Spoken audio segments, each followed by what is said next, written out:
Los paneles están constituidos por varias celdas individuales, conectadas en serie a fin de proporcionar una tensión adecuada. Al recibir luz directa, estos paneles convierten la energía solar directamente en energía eléctrica.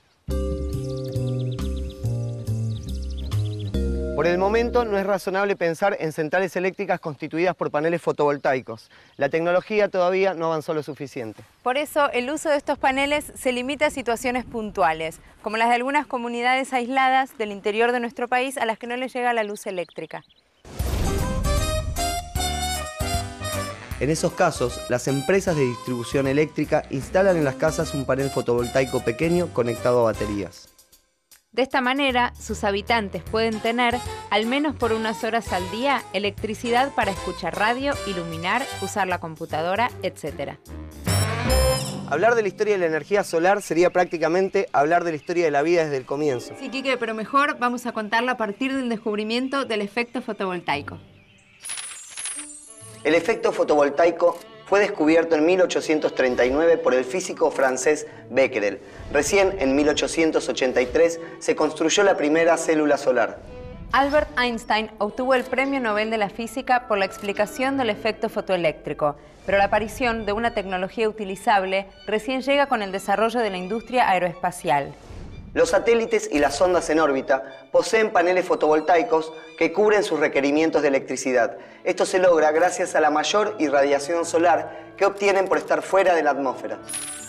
La solar es una energía limpia que no genera gases de efecto invernadero. Sí, lástima que por su construcción y mantenimiento la central solar termoeléctrica sea tan cara. Bueno, es cara por ahora. Sí, además la energía fotovoltaica no es viable a gran escala y las dos solo generan electricidad cuando hay sol. Sí, pero no necesita combustible de ningún tipo y no reduce los recursos energéticos fósiles. Sí, pero siempre hay que tener baterías o algún sistema de generación eléctrica para cuando no hay luz solar. No genera ruidos. Su uso es limitado. Además... Espera, Mariam, porque en realidad hablar de energía solar es hablar de muchas energías que utiliza el hombre, porque la mayoría depende de ella.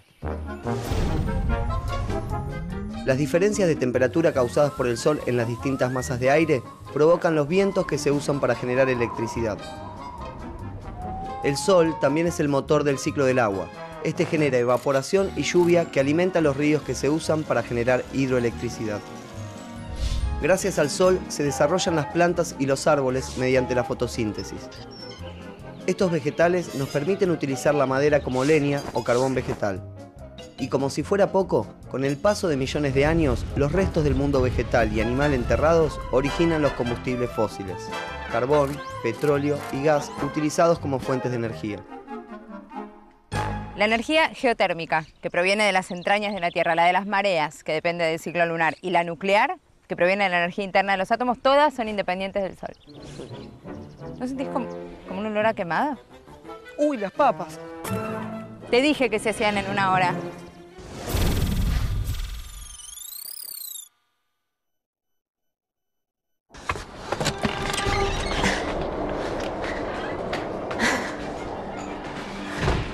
Una de las energías alternativas más interesantes es la del viento, la energía eólica. El término eólico proviene del latín aeolicus, relativo a Eolo, dios de los vientos en la mitología griega. En este momento, con esas máquinas que están afuera, se está generando electricidad simplemente a partir del viento, sin ningún otro tipo de combustible.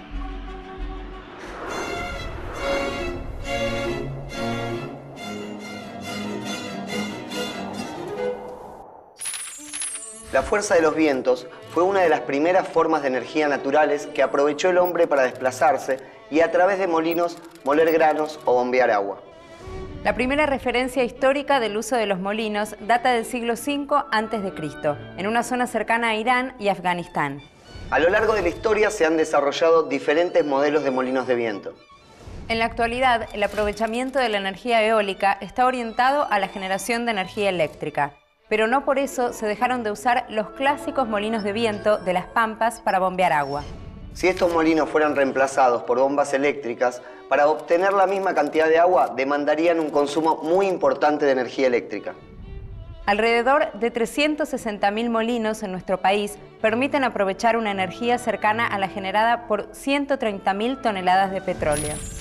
Desde que aparecieron los molinos diseñados para generar electricidad, este tipo de generación eléctrica evolucionó de manera cada vez más eficiente. Los aerogeneradores son cada vez más grandes y sofisticados. Algunos son tan altos como un edificio de 25 pisos.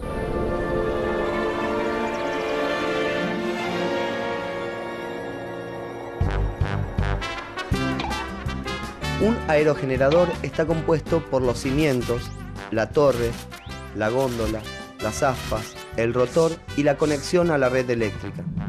Salvo la torre, los cimientos y las aspas, todo lo demás se encuentra en la góndola. La góndola gira alrededor de la torre para poder enfrentar al viento cuando está generando.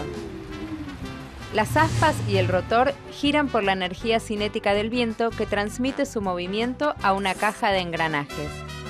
La caja de engranajes transforma la baja velocidad del eje del rotor en alta velocidad de rotación en el eje del generador eléctrico. Y el generador transforma esa energía en eléctrica. En la Argentina, la actual generación eólica comprende el 0,1% del total de la energía eléctrica generada. Para darnos una idea, necesitaríamos 50 veces la cantidad de aerogeneradores instalados en la Argentina para lograr una generación similar a la de la central hidroeléctrica del Chocón, en la provincia de Neuquén. La central hidroeléctrica del Chocón tiene una potencia de 1.200 megawatts que abastecen a entre 170.000 y 250.000 hogares. La geografía del país o de la región es un tema fundamental que hay que tener en cuenta para la instalación de aerogeneradores. No en todos los lugares del país se dan las condiciones óptimas para aprovechar los vientos. Y a veces, cuando se dan, el lugar está tan alejado de la zona de consumo que su aprovechamiento es inviable. Es lo que pasa con la Patagonia Argentina, que a pesar de ser un lugar mundialmente reconocido por sus vientos persistentes, se encuentra demasiado lejos de los grandes centros de consumo. Sin embargo, aunque no haya extensas granjas eólicas, sí podemos encontrar generadores eólicos que presentan soluciones coyunturales en distintos puntos del país.